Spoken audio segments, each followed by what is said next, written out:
Oi, vou falar sobre autodefesa psíquica, baseado numa ocultista polêmica. E eu vou ler uns trechos aleatórios do livro, que não tá em ordem, tá bagunçado. E às vezes eu vou falar sobre, para quem achar interessante. Vamos supor que você começa a projetar uma coisa. Vamos supor que você projeta uma fadinha. E é coisa da sua imaginação, tá na sua cabeça. Porém, se você vai jogando muita energia de criação e começa a ter contato com esse ser, você dá vida para esse ser com a tua própria energia. E quando você quiser desapegar dele, talvez você não consiga. Porque não faz mais. Foi da sua imaginação, mas não faz mais parte da imaginação. Porque você já deu vida. Isso pode ser perigoso, como criadores energéticos, que muitos não têm consciência de serem. Então ela fala uma coisa aqui que fala sobre isso. Eu vou ler. O sensitivo acredita, no entanto, que a tradição antiga tem suas partes de verdade e que os pensamentos libidinosos dos corações dos humanos podem, de fato, produzir elementais artificiais, de acordo com o método descrito anteriormente, que ela descreveu, e esses elementais são algo mais do que imagens subjetivas, mas têm uma existência etérea, objetiva e desempenham seu papel na gênese de certas experiências. Por exemplo, uma pessoa pode ter sonhos e fantasias de natureza lasciva, e esses podem dar origem às suas formas mentais características. Essas formas mentais, que agora existem independentemente da mente que as concebeu, penetram a aura dessa pessoa e dão-lhe sugestões do mesmo modo como quaisquer outras formas mentais projetadas telepaticamente da mente de outra pessoa poderiam fazer. Então são coisas que nossa imaginação cria que se tornam independentes da gente e ganham vida. Vale lembrar que eu não falo como se eu possuísse a verdade, mas possuísse teorias, e que é uma escrita de uma pessoa que passou por várias experiências que fez ela quebrar o ceticismo dela pelos fatos sobrenaturais ocorridos. Bom, George Moore, em seu interessantíssimo estudo sobre a vida do convento Sister Teresa, relata um ataque de contrapartes entre as jovens freiras, no qual elas formaram ligações com os noivos angélicos, ou seja, com as supostas almas dos homens que se afogaram durante o dilúvio. E esses espíritos se tornaram independentes. Depois, para desapegar deles, ela fala assim: se desejamos saber algo sobre a eficácia das maldições, devemos apenas examinar o relato dos humanos que estiveram envolvidos na famosa abertura da tumba de Tutankhamon. Há muitos outros casos igualmente bem documentados. Examinemos um caso concreto de alguém que deseja servir-se de uma força belicosa, ou seja, de guerra. Ele teria que recorrer a uma cerimônia ao planeta Marte, por exemplo. Drapejaria seu altar com tecido vermelho e ele próprio vestiria uma túnica escarlate, todos os seus utensílios mágicos seriam de ferro e o seu bastão de força seria uma espada nua. Sobre seu altar ele colocaria 5 velas, pois 5 é o número de Marte. Sobre seu peito estaria o símbolo de Marte, gravado num pentágono de aço. Em sua mão estaria um anel de rubi. Ele queimaria enxofre e salitre em seu turíbulo. Então, de acordo com o trabalho em vista, invocaria o aspecto angélico demoníaco da quinta Sefira, Geburah, a esfera de Marte. Invocaria o nome divino de Geburah, chamando o deus das batalhas, para ouvi-lo, ou o arquidemônio da quinta morada infernal. Tendo realizado essa poderosa invocação, ele se ofereceria então a si próprio no altar como canal para a manifestação da força. Há muitas fórmulas que ensinam como fazer que essa força venha. Ou seja, Se você quer uma energia indeterminado, você pega características e coisas que tem a ver com isso para fortalecer o seu ritual. E cada astro tem seu regente, e cada símbolo tem seus regentes também. E os psicólogos sempre suspeitaram que a emoção é muito semelhante à eletricidade. Eles provaram conclusivamente que os estados emocionais alteram a condutividade elétrica do corpo. O ocultista acredita que a emoção é uma força de tipo elétrico e que no caso do homem e da mulher comum, ela se irradia dele para todas as direções, formando um campo magnético.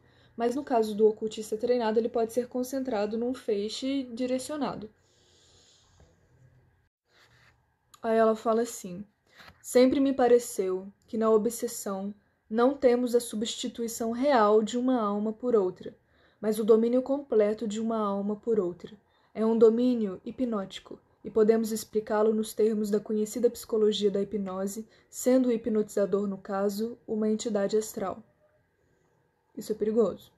Existe uma operação na magia conhecida como obtenção da forma divina, na qual o operador se identifica imaginariamente com Deus e assim se torna um canal para seu poder. Podemos encontrá-la numa das formas da magia egípcia, em que o sacerdote portava uma máscara para significar a cabeça do animal simbolicamente atribuído do Deus que representava. Essa identificação imaginária é um método bem conhecido no ocultismo e é a miúde empregado como um exercício mental para penetrar na vida interior de uma planta ou de um cristal, por exemplo. Ou seja, para entrar em melhor contato com um cristal e com uma planta e obter o seu vínculo para um uso energético, você precisa se colocar no lugar deles, da planta, do cristal.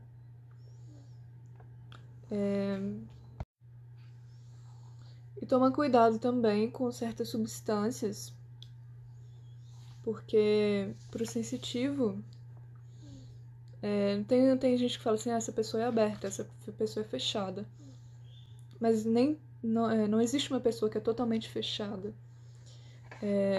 E tem que tomar cuidado com esse local de entrada e saída, né? Ela fala assim, precisamos compreender que a consciência humana não é um vaso fechado, mas que, como corpo, tem uma entrada e uma saída. As forças cósmicas circulam por ela durante todo o tempo, como a água do mar numa esponja viva. Qualquer estado emocional que pode penetrar-nos é reforçado do exterior. O eu subjetivo tem apenas o fósforo, o cosmo fornece o combustível.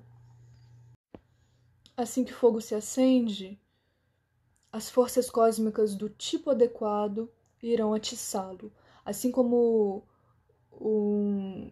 um católico devoto é inspirado pelas influências do seu santo padroeiro, invocado pela oração, o neurótico é aterrorizado por seu demônio obsessivo, invocado pelas locubrações mórbidas da subconsciência dissociada. O ocultista afirma que o princípio generalizado do mal tem seus canais inteligentes, assim como o princípio organizado do bem tem seus espíritos auxiliares. Todo observador que considerar o fenômeno do distúrbio mental descobrirá muitas coisas para corroborar essa hipnose. Ou seja, será que você tem consciência mesmo que você tem controle sobre o seu eu? E que você não está sob um controle hipnótico em alguma situação? E ela fala, também viu o abismo restabelecer a sua influência quando o paciente desobedeceu às instruções e reanimou perigosas vibrações antigas. Aí ela fala das pessoas que têm distúrbios mentais, que sofrem ataques astrais, que não adianta nada você curar essa pessoa desses ataques astrais e não curar o distúrbio, não tentar ajudar a pessoa nesse distúrbio mental, porque o próprio distúrbio mental da pessoa causa esse desequilíbrio energético, e por mais que você cure esse ataque do astral, a própria pessoa vai voltar para ela depois, isso porque ela não está equilibrada mentalmente. Então ela fala que eu vou ler. Até onde podem os métodos da magia ritual ser aplicados à cura do distúrbio mental? Eles são indubitavelmente paliativos, ou seja, não produzirão uma cura permanente, a não ser que a origem do estado mental perturbado seja descoberta e posta à luz. A não ser que isso se faça, assim que dispersarmos os fantasmas, eles se formarão novamente, pois o estado mental do paciente os está invocando. Nestas circunstâncias, nenhum círculo mágico pode conservar-se intacto. Assim que rompermos a ligação com o abismo, o paciente a refaz. Vamos a ter agora as esferas da lua. Luna, a soberana do tique de Luna. Ora, Luna era representada pelos antigos sob diversas formas, como Diana, a casta caçadora, símbolo da sublimação, e Hecate, patrona da feitiçaria e dos partos. Já assinalamos que os Qliphoth da esfera de Luna chamavam-se obscenos. É por essa razão que quando a alma instável avança pelo caminho de Saturno, que transpõe o astral e penetra a esfera de Luna, ela toca o seu aspecto de Hecate e vê-se em rapport com os demônios, cujo chefe é Lilith, que propicia sonhos libidinosos. Não surpreende, portanto, que Freud tenha descoberto que os sonhos do neurótico estão repletos de imagens sexuais em suas formas mais pervertidas e depravadas. Os rabinos conheciam tão bem a sua psicologia quanto Freud. Aí ela continua falando sobre outras coisas. A esfera do Sol também é o ponto de manifestação do Messias, ou Salvador sobre a Terra. O príncipe da paz tem seu posto nos briguentos. Todo aquele que teve a visão beatificada sabe a reação que lhe segue e como a sabedoria, o autocontrole e a paciência são necessários para lidar com as forças que são libertadas não apenas na lua, mas no meio ambiente. É por essa razão que os períodos de purgação e disciplina precedem todas as revelações. Existem grandes forças que se movem como correntes no invisível, e somos lançadas nelas de acordo com a nossa afinidade temperamental. A personalidade violenta é lançada geralmente nas correntes de Marte, a emocional e sugestionável na esfera da Lua, e as influências dessas esferas se exercem sobre as personalidades. O ocultista que trabalha por um sistema próprio, que sabe que haverá de encontrar essas forças mais cedo ou mais tarde, entra voluntariamente em contato com cada uma delas e, por intermédio de rituais apropriados, sintetiza-as em sua própria natureza. Ele sabe que em cada aspecto tem sua polaridade. A Virgem Maria reflete-se em Lilith, por exemplo. Ela falou de uma coisa também muito interessante, que o nosso emocional muda o nosso estado sanguíneo, fisicamente falando. E o nosso estado sanguíneo também pode mudar o nosso estado emocional também, que a gente tem que tomar cuidado. Até com o jeito que a gente trata o nosso corpo fisicamente, pois isso pode influenciar o mental, emocional e espiritual. Ela fala aqui, portanto, se houver um estado sanguíneo característico da condição de medo, imagens de medo se produzirão na mente. E com base nisso que as insanidades orgânicas produzem os seus estados mentais característicos. Ou seja, vamos supor que você estava comendo um salgadinho e você passou por um trauma muito grande depois e ficou em estado de pânico. Não tem nada a ver com o salgadinho, mas você tinha comido um salgadinho. Isso fica marcado na corrente sanguínea. Quando você comer esse salgadinho de novo, a tua memória consanguínea pode lembrar disso e você ter um pouco de medo sem sentido. Por que eu senti medo agora? Então você tem que... É bom sempre quando você for se alimentar, mentalizar a purificação dos alimentos, né? E já foi comprovado pelos fisiólogos, cientificamente falando, que eles demonstraram abundantemente que os estados emocionais afetam a composição química do sangue. Aí ela continua. De fato, podemos dizer que nenhum processo ocultista é realmente potente, nem que fecha o seu circuito se não tem pontos de contato com a matéria densa. Ou seja, precisamos também trabalhar com a matéria densa, porque negar a presença dela é fingir de cego. Então, se você pensa que você só trabalha com luz, você não está ajudando muito a sociedade a transmutar as trevas. Você só está tentando banir as trevas. E elas vão ter que ir para outro lugar, incomodar outra pessoa. Não é muito legal, assim. Mas, enfim. Então, eis um ponto que muitos ocultistas não levam em consideração. Ela continua. O ocultismo, embora basicamente um processo mental, não é simplesmente mental. É simultaneamente espiritual e material. Uma coisa interessante que ela fala é sobre os chakras. Ela fala que o estudioso da fisiologia tântrica terá naturalmente observado que os chakras coincidem com a localização dos órgãos endócrinos. As glândulas endócrinas, ela tem por tarefa manter a composição química do sangue, mas não só, e nela despejam suas secreções, chamadas hormônios, em certas proporções equilibradas. Se a balança está de alguma maneira desregulada, seja por um excesso de secreção, seja por uma falta de outra, profundas alterações ocorrem no metabolismo. Todos os processos vitais são regulados pelas glândulas endócrinas, e elas podem ser apressadas ou retardadas em seus diferentes aspectos quando a balança das endócrinas se altera. Sabem os ocultistas e os fisiologistas que essa balança endócrina está intimamente associada aos estados emocionais e especialmente à vivacidade ou apatia dos temperamentos. Então, quando ela está em desequilíbrio, ou você pode ficar muito ansioso, ou você pode ficar muito apático. Os psicólogos não avaliam suficientemente a importância dos recentes trabalhos sobre as glândulas endócrinas, mas os ocultistas conhecem tanto esse aspecto quanto a psicofisiologia, esses ensinamentos.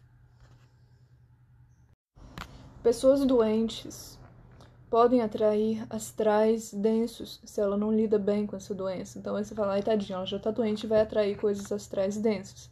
Então, tem que tratar isso. Então, primeiro, se uma pessoa está se diz sofrer um ataque psíquico, primeiro, ver se ela não está doente. Segundo, ver se tem alguma coisa, alguém contra ela, alguma coisa contra ela. Se é uma pessoa física que está fazendo isso contra ela ou uma entidade astral. Cada um vai ser tratado de um jeito diferente. Aí ela continua. A emoção é um aspecto subjetivo de um instinto. Ou seja, quando o instinto está operando, nós sentimos emoção. Toda emoção que sentimos pode ser referida a um ou outro instintos. Nosso ressentimento pela crítica à nossa dignidade tem suas raízes no instinto da autopreservação. Nosso amor à arte tem seu elevado aspecto espiritual e seu aspecto físico elemental, e a transmutação de um plano ao outro ocorre livremente, de modo que, a não ser que compreendamos o significado dessas manifestações, poderemos incorrer em erro. Na compreensão desse ponto está a chave da ciência da vida. Se um desses grandes instintos é tão frustrado que todas as tentativas de compensação sucumbem, ou se o temperamento é tão inelástico e inflexível que não modificará suas exigências, o ego faz uma desesperada tentativa final de ajustamento que ultrapassa os limites em que as relações harmoniosas com o meio ambiente podem ser mantidas. As relações com o meio ambiente se rompem e a mente abandona, pelo menos em parte, a esfera da realidade, ingressando na esfera da imaginação. Ou seja, uma pessoa muito mente fechada, muito inflexível, que não tenta modificar o seu ego e fica só presa ali nessa noção de verdade, essa noção de verdade dela não está numa realidade, mas no plano imaginativo dessa pessoa. É importante quando a sensação de valores fixos não fique tão rígida e assim que as coisas assumam uma importância mais simbólica.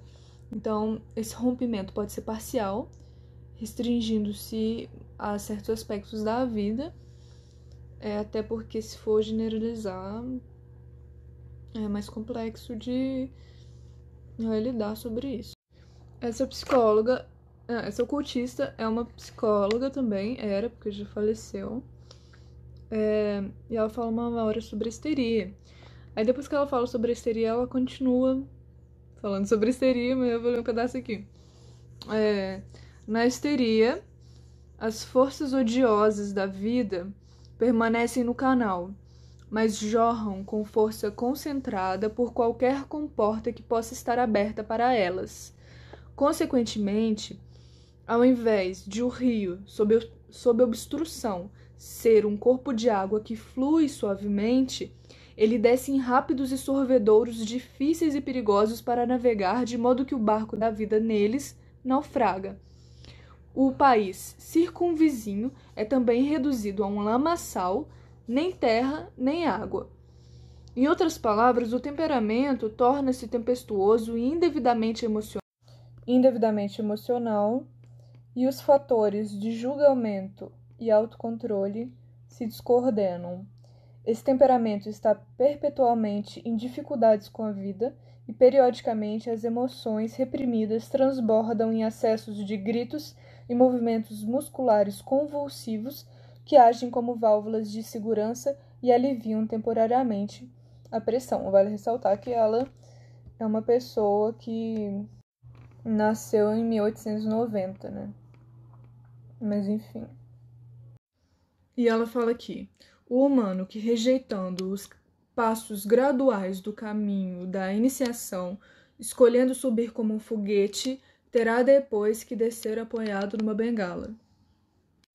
E agora eu vou tocar num ponto delicado, que muitos provavelmente vão me odiar por isso, porque a maioria dos espiritualistas fazem isso, que é cobrar para fazer trabalhos espirituais. A maioria faz e cobra caro. E, bom, não estou aqui falando que isso não deveria ser feito. Muitas pessoas realmente se sentem ajudadas depois que pagam por esses trabalhos. Porém, o ocultista que sabe fazer seu trabalho e faz de bom coração, sem esperar dinheiro em troca, sempre vai fazer o trabalho melhor do que aquele que cobra. Por mais que aquele que cobra faça o seu trabalho medianamente. Digo isso para qualquer profissional da área mental, psicológica, né? E espiritual. A gente paga, né, pelos trabalhos, porém sabe que eles não vão ser completamente satisfatórios, porque energeticamente falando, a gente vai ter mais força se receber de pessoas que estão fazendo de bom coração. Bom, eu nunca cobro. E nunca sou seletivo com quem me pede ajuda. Porém, nunca conheci alguém que o fizesse, como eu faço. Então, ela fala assim, qualquer solicitação de uma grande soma de dinheiro deveria ser encarada como um sinal de perigo. É uma das condições mais estritas da iniciação que o conhecimento oculto jamais pode ser vendido e utilizado para ganho.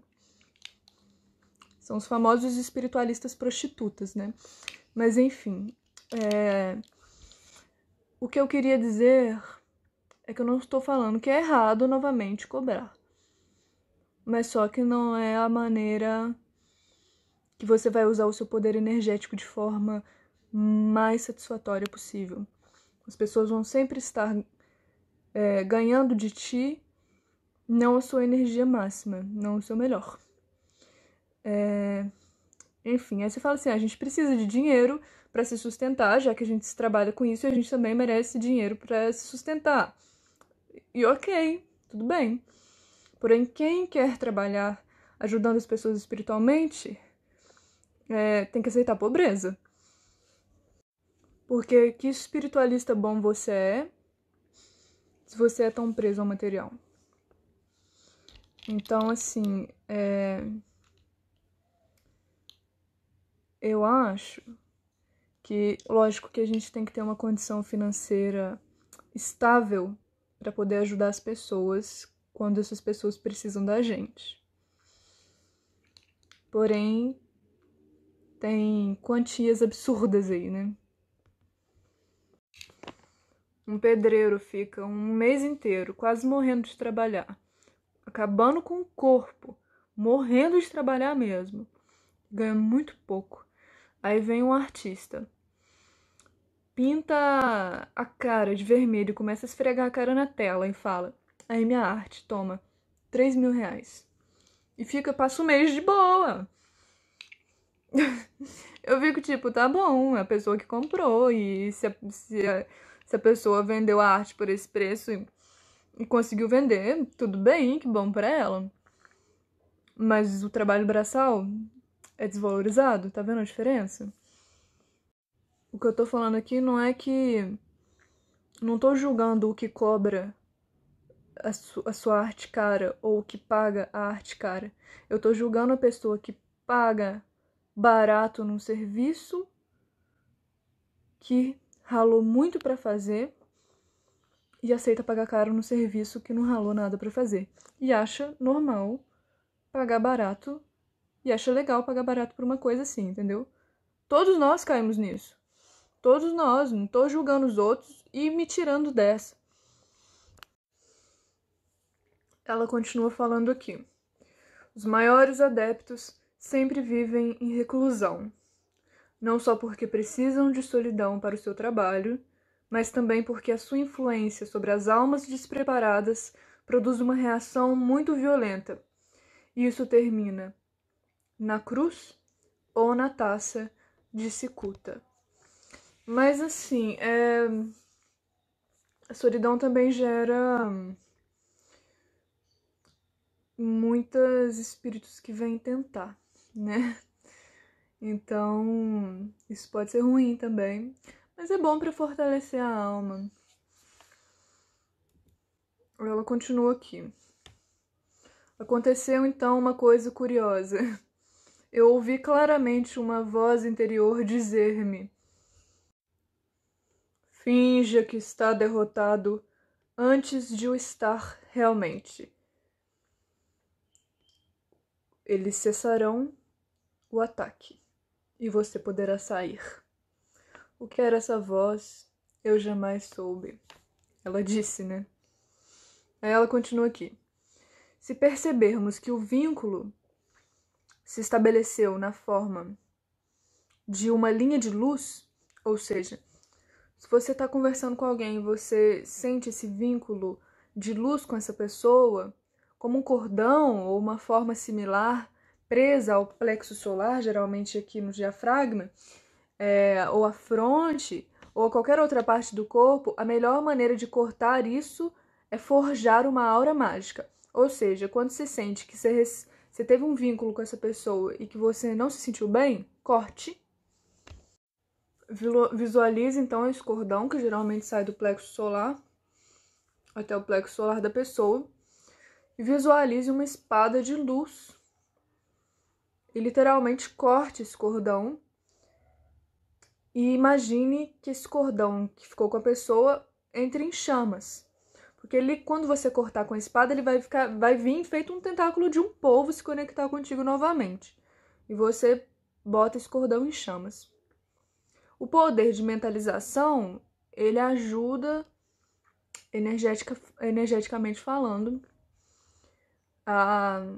se você não puder sair, né, da pessoa, de perto da pessoa, isso pode ajudar. Enfim, é uma técnica.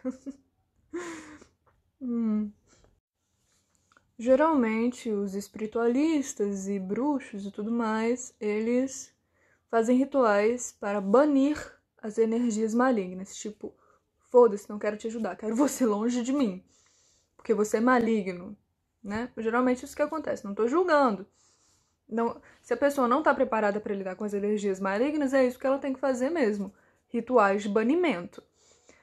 Porém, existem almas com tecnicismo ocultista e magista ritualístico mais avançado que consegue,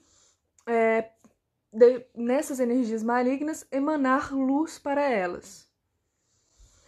E já é uma técnica mais avançada de espiritualistas mais bondosos aí para com essas entidades perturbadas. Porém, existe uma técnica ainda mais avançada e perigosa. Porém, ela é mais potente e eficaz. Por que é perigosa? Porque se você não souber trabalhar com ela, você pode adoecer. O que consiste essa técnica? Você, vamos supor que você sentiu uma energia muito maligna. E o que você vai fazer? Você vai sugar essa energia para dentro do seu corpo. Só que para você fazer isso e não adoecer ou ficar maligno, você precisa estar num estado mental de amor, de luz muito grande e muito constante para você conseguir sugar, feito um buraco negro, essa energia maligna. Você suga para si e como você vai estar em amor muito grande, essa energia vai ser transmutada na sua luz, amor. Porém, pode não dar certo. Aí você fala assim, não deu certo, eu adoeci, mas eu estava sentindo um amor muito grande. E por que não deu certo? Teu amor não foi grande o suficiente, mesmo você pensando que estava grande demais.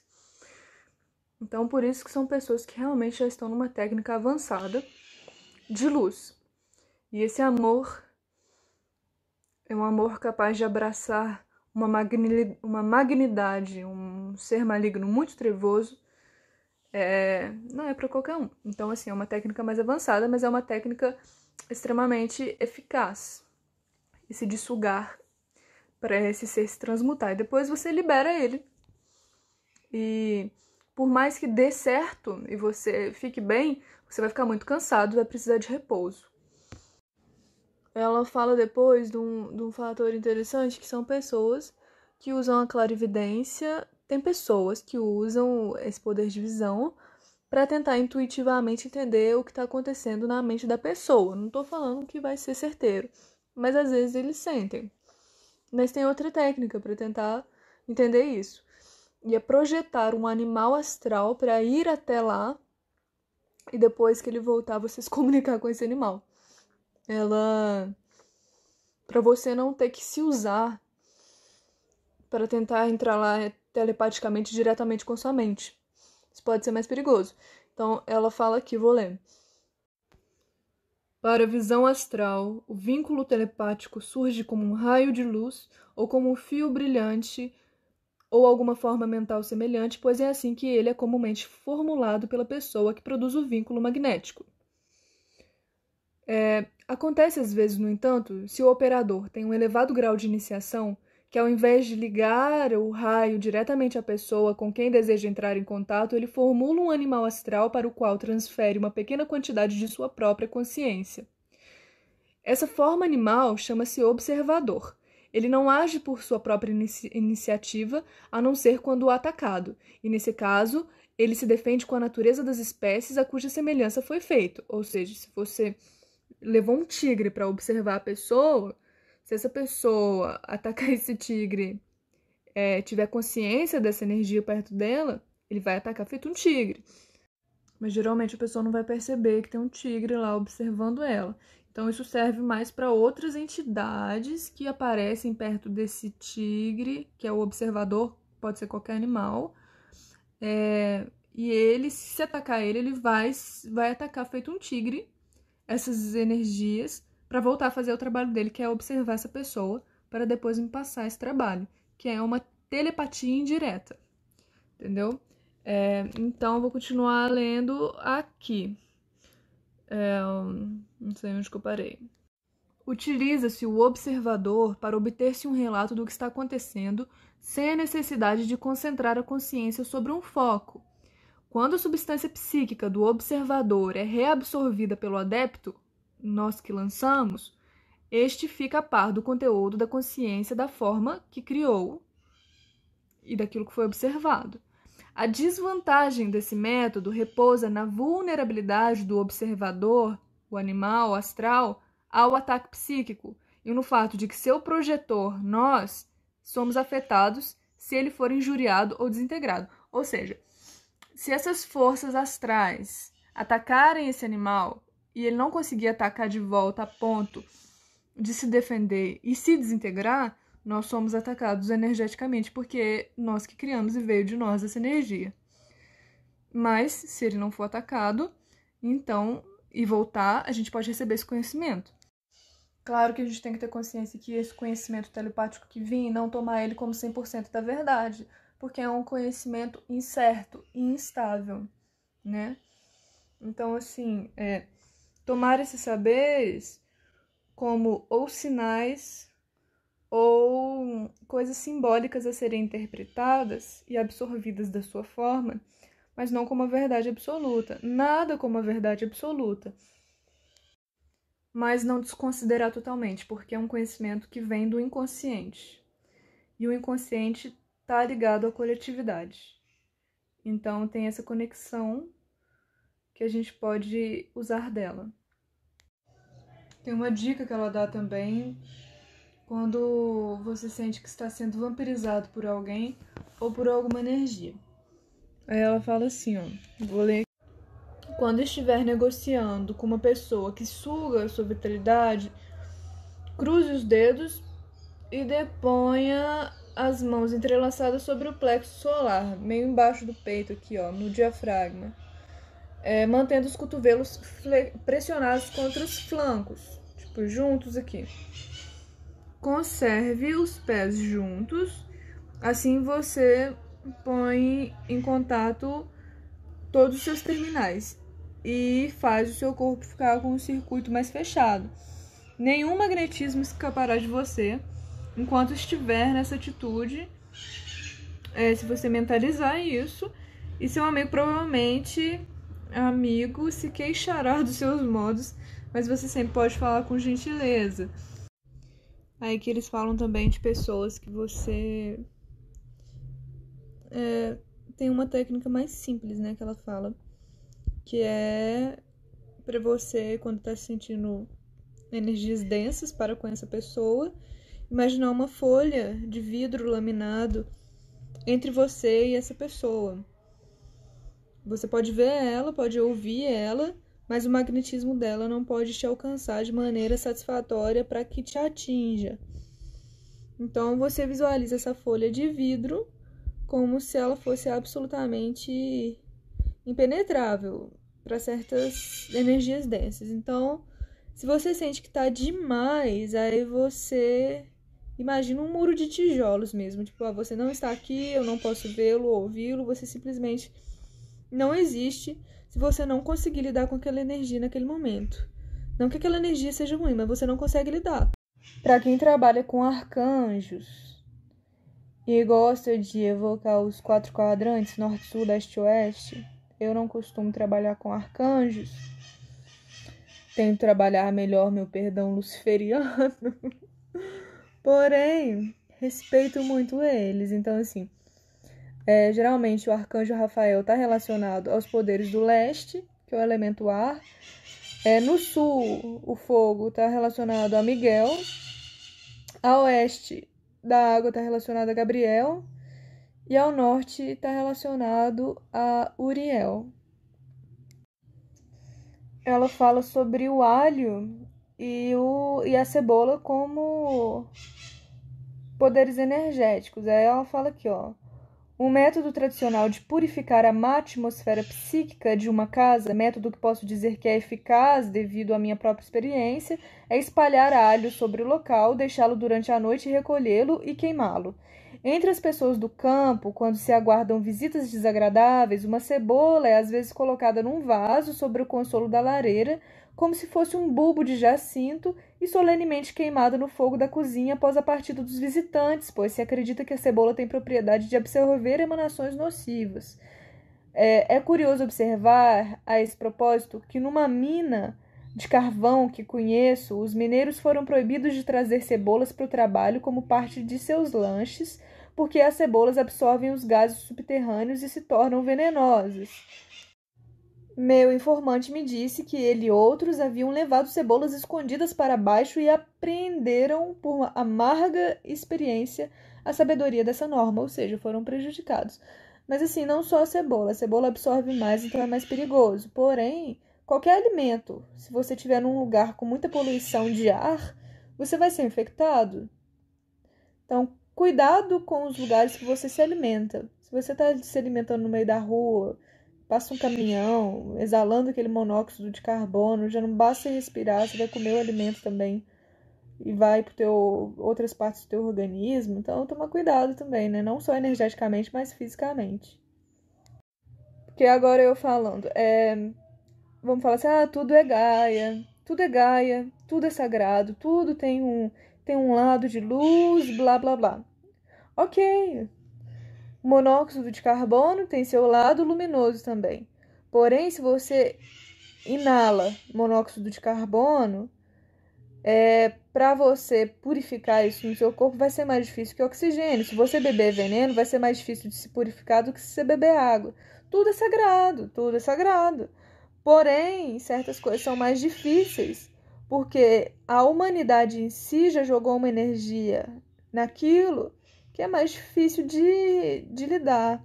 Na própria criação da coisa e, enfim, entenderam? Teve gente que bebeu veneno e não deu nada pra pessoa.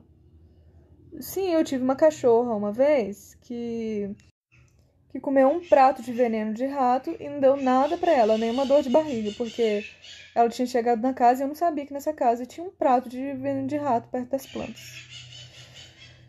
Porém, você não vai levar na sorte, né? Então, assim, se deve tomar cuidado, vamos tomar cuidado. Ô, vida. Tem uma técnica muito interessante que é quem vai pra selva, assim, se prepara antes para os animais venenosos, injetando quantidade mínimas de veneno para o corpo tirar resistência, criar resistência. Tem essa técnica que eu esqueci o nome, mas é interessante. Mas, enfim, vou continuar lendo sobre outras coisas aqui. Aí ela continua dando umas dicas, porém eu tenho que experimentar essas dicas ainda. Porém, uma eu fiquei meio receosa, que é sobre o ácido nítrico. Porém, eu vou experimentar do vinagre. Ela fala assim: há certas substâncias que a experiência provou serem eficazes para impedir a condensação de energia etérea.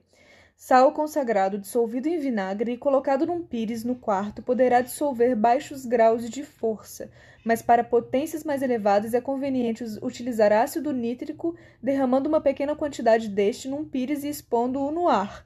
Convém utilizá-lo em forma diluída na água para prevenir acidentes, pois não é a força do ácido no pires que é eficaz, mas sim a sua evaporação no ar. E utilizar ácido nítrico, derramando uma pequena quantidade deste num pires e expondo-o no ar. Convém utilizá-lo em forma diluída na água para prevenir acidentes, pois não é a força do ácido no pires que é eficaz, mas sim a sua evaporação no ar. E o ácido evaporará tanto diluído quanto puro. De que maneira ele opera, eu não tenho a menor ideia, mas seu valor é bem conhecido entre os sensitivos. Ela fala: eu vou testar essa técnica do vinagre com sal, mas eu ponho na água. Aí ela volta a falar da eletricidade, que a eletricidade não está fora dos ataques ocultos, das forças sutis e das curas espirituais, que a eletricidade é um fator importante. Aí ela fala aqui, ó. Portanto, realizamos certas ações físicas não apenas como um meio de purificar as condições etéreas, mas também como um meio para produzir definitivamente pela imaginação as condições astrais necessárias, uma arma potentíssima em todas as operações mágicas. Ou seja, a gente purifica o mental, o espiritual, porém purificar o físico e o ambiente é importante, mas não foi isso que ela necessariamente falou. Ela falou de ações físicas, ou seja, você em estado meditativo consegue harmonizar muitas energias densas. Porém, fazer ações físicas, ritualisticamente falando, ajuda a potencializar isso. Mas isso aí a maioria sabe, eu não sei, eu vou continuar lendo aqui. Tem uma coisa que ela fala que eu acho interessante. Se você não dá conta de tirar esse espírito maligno de uma pessoa, não assusta ela. Se você não tem a solução, para que deixar ela mais em pânico ainda? O espírito vai ficar muito pior com ela. Então encaminha ela para uma pessoa que pode ajudar. Porém, se você sente uma coisa muito maligna, não vai assustar o teu paciente, porque se ele ficar pior, vai só piorar a situação. Tipo, vai chegar e falar, nossa, eu tô sentindo uma energia muito pesada em você, mas não sei como te ajudar. Pra que você falou, então, se você não sabe como ajudar? Aí ela fala aqui, ó. O ditado, onde a ignorância é bem-aventurança, é loucura ser sábio. Isso é mais verdadeiro nos assuntos psíquicos do que em qualquer outro. Ou seja, nunca abra os olhos do seu paciente a um perigo para o qual você não pode lhe dar uma defesa eficaz. Entendeu? Ela fala aquilo. Aí ela fala outra coisa que eu não vou explicar, não. Mas eu vou só ler. Se não entender, me desculpe. Os vestígios romanos estão a miúde no fundo da perturbação, em alguns casos, pois as legiões trouxeram consigo alguns cultos muito estranhos nos dias da decadência de Roma. Mas a gente sabe que não só, né, gente? Se tá aí desde que o mundo é mundo. Ela continua aqui. Não é hora de abrir os centros psíquicos quando há uma perturbação astral. A coisa a fazer nesses casos é regressar ao plano físico e aí ficar resolutamente. Ou seja, se você sente que as energias estão muito densas, não vai tentar abrir o teu centro psíquico, se você acha que você não vai saber lidar com isso. Às vezes é necessário sangue frio e coragem. Sangue frio e coragem, porque ó, ela fala que em muitos casos de ataque psíquico, aquele que resiste por mais tempo triunfa. Então não desistam, nem se deem por vencidos. Muito fácil falar, né? Mas não vai cair de joelho para a entidade maligna, não, que ela vai abusar da tua boa vontade. Porém, é importante ter respeito para com elas. O famoso não vai cutucar a onça com a vara curta. Mineiro falando de ocultismo, né? Mas, enfim. Aí ela vai dando mais dicas aqui e eu vou ler essas dicas. Certos importantes centros psíquicos localizam-se na cabeça. Uma das maneiras mais simples de testar a sua atividade é amenizar a quantidade de sangue da cabeça. Isso pode ser feito tomando-se um banho quente ou colocando-se os pés em água e mostarda quente. Ou seja, o banho quente ele ajuda a descarregar. Outro importante centro psíquico é o plexo solar, onde eu falei ali, perto do diafragma. Durante um ataque psíquico, sente-se que ele está quase tenso e confrangido. Uma grande garrafa de água quente, bem cheia, de modo que seja tão pesada quanto quente, deposta sobre o plexo solar, que é o espaço da largura da mão entre a boca do estômago e as costelas, aliviará efetivamente a tensão nesse ponto.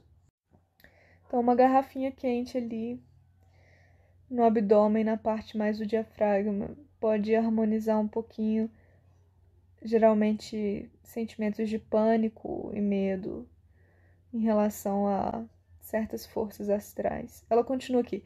Há uma outra medida simples que proporciona imenso alívio nos casos de interferência psíquica. É óbvio que o ataque é feito através dos centros psíquicos, portanto, tudo que feche esses centros tornará a vítima relativamente imune.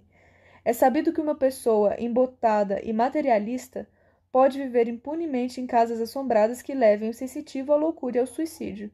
Ou seja, pessoas não sensitivas podem ficar mais de boa numa casa assombrada do que uma pessoa sensitiva, lógico. É também sabido que o trabalho psíquico não pode ser realizado se há alimento no estômago. Os melhores resultados são sempre obtidos em jejum. O corolário óbvio desses fatos é que, se desejamos manter os centros psíquicos fechados, não deveríamos permitir que o estômago ficasse vazio. A pessoa que está enfrentando um ataque psíquico não deveria ficar mais do que 2 horas sem ingerir algum alimento. Aí ela continua falando aqui que o equinócio vernal seria a primavera no hemisfério norte e o outono no hemisfério sul. Esse momento de entrada de outono aqui, que seria Mabon, né? A segunda colheita. Aí ela fala que geralmente é um período denso para os ocultistas. Não é que é denso, mas eu não sei. Ela fala que certos ocultistas sentem ser denso. Não sei por que ela fala que muitos ocultistas acham que no dia 19 ao dia 22 de março tem uma energia densa. Mas ela fala aqui. Devo explicar que essa é a estação mais importante do ano para os ocultistas. Grandes ondas de força flutuam nos planos internos e elas são difíceis de manipular. Se há algum distúrbio astral para eclodir, ele normalmente arrebenta como uma tempestade nesta estação. Há também certos encontros que ocorrem no plano astral e muitos ocultistas a eles comparecem fora de seus corpos. Para fazer isso, o indivíduo precisa entrar em transe, pois dessa maneira a mente fica livre para trabalhar. É comum pedir-se a alguém que compreende esse método de trabalho para vigiar o corpo enquanto ele está desocupado e impedir que lhe sobrevenha qualquer dano. Ou seja, agora eu entendi, não é que tem uma coisa densa, porém ela sente que é muito intenso e grandes ondas de forças flutuam, né? Então, como tem muita intensidade na luz, também tem muita intensidade na sombra. Acho que é isso que ela quis dizer. Aí, ela também fala de uma coisa que é: quando você vai entrar em meditação, que você entra em transe, tudo bem, você traçou um círculo de proteção, você está protegido. Mas se tiver uma pessoa para te vigiar, uma pessoa física para vigiar teu corpo físico enquanto você sai do teu corpo para meditar, é melhor. Eu ter diminuído minha meditação foi porque eu não me sentia confortável meditando sozinha sem alguém vigiar meu corpo. E isso é uma coisa que eu tenho que lidar. Aí ela continua aqui. Passei depois a ter a sensação de que as barreiras entre o visível e o invisível estavam, por assim dizer, cheias de fendas, e continuei tendo vislumbres do astral, misturando-se com a minha consciência desperta. Vou terminar com uma frase dela aqui que fala assim: não percebemos absolutamente o quanto nos sugestionamos telepaticamente por meio de formas mentais projetadas. Somos, na verdade, envolvidos por nossas próprias atmosferas emanadas por nós mesmos. Famoso ricochete. Então, eu tô falando de uma mulher extremamente polêmica, porque tem muitas coisas nela que eu não concordo. Ela não gosta das bruxas, eu sou uma bruxa, então as bruxas a odeiam, né? Porém, eu tenho uma capacidade de enxergar sentido e absorver certos conhecimentos e ser seletivo com eles a ponto de conseguir pegar coisas que ela passou realmente por fatos muito sobrenaturais e paranormais e aprendeu com isso, mesmo que ela tenha os preconceitos dela. Então, diferenciar os aprendizados dela com a personalidade dela, né? Ela fala coisas que eu não concordo, né? Ela fala das bruxas da Inquisição, que se houve um medo tão grande pelas bruxas é porque tinha alguma coisa. Mas, gente, pelo amor de Deus, a gente sabe que a verdade é que a igreja fez isso para dominar pelo medo, né? É que ela é a verdadeira vilã, digamos assim. Então, eu tenho essas divergências. Ela tem nomenclaturas que eu não concordo, por exemplo, magia branca, magia negra, porque magia negra só se for a magia dos negros, né? Uma magia de luz dos negros. Porém, o que ela põe como magia negra é uma magia maligna. Então, é uma nomenclatura racista, né? Então, magia trevosa, magia sombria, né? É melhor do que magia branca, magia negra, magia de luz, magia sombria. Mas na época, né? Século XIX para século XX, isso não era tão trabalhado, essas nomenclaturas. Mas é ter essa consciência, né? Que a pessoa tem as suas problemáticas a serem transmutadas, que ela também tem coisas a aprender, mas isso não quer dizer que a gente não pode aprender com certos conhecimentos dela. Então é isso. Dion Fortune, Autodefesa Psíquica. Espero que alguém tenha absorvido alguma coisa e gostado de alguma coisa, pelo menos. Quero deixar um fato aqui sobrenatural que aconteceu enquanto eu estava gravando isso. E vou deixar o meu relato aqui. Hoje, quando eu acordei, eu vi um vulto preto do lado da minha cama. Só que eu não senti medo, eu voltei a dormir. Quando eu acordei novamente, não estava mais lá. E agora aconteceu repetidas vezes outro fato sobrenatural que eu vou falar aqui. Enquanto eu estava gravando e às vezes eu olhava, assistia o vídeo e via que várias partes do meu corpo tava preto, tipo, aqui eu tinha um contorno preto e aqui tudo preto assim, ó. Tipo como se tivesse um espírito na minha frente. Meio que vendo eu e um espírito preto na minha frente. Só que aí eu ia assistir de novo e não tava mais lá. E várias vezes eu fui assistir os vídeos que eu tô gravando, porque eu tô gravando fragmentado, eu vou juntar isso aqui depois. Várias vezes aparecia e depois eu ia assistir de novo, sumia. E eu não sei se é algum espírito que estava relacionado a essa pessoa que morreu, essa ocultista que eu tô lendo sobre ela, ou se é alguma coisa que tá aqui. Eu realmente não sei. Lógico que a gente sente um susto, né? Mas o importante é emanar amor. Então, assim, não vou fazer nenhum ritual pra banir isso que tá aparecendo pra mim. Estou respeitando. Espero que vocês tenham aprendido alguma coisa hoje. Um beijo, gente.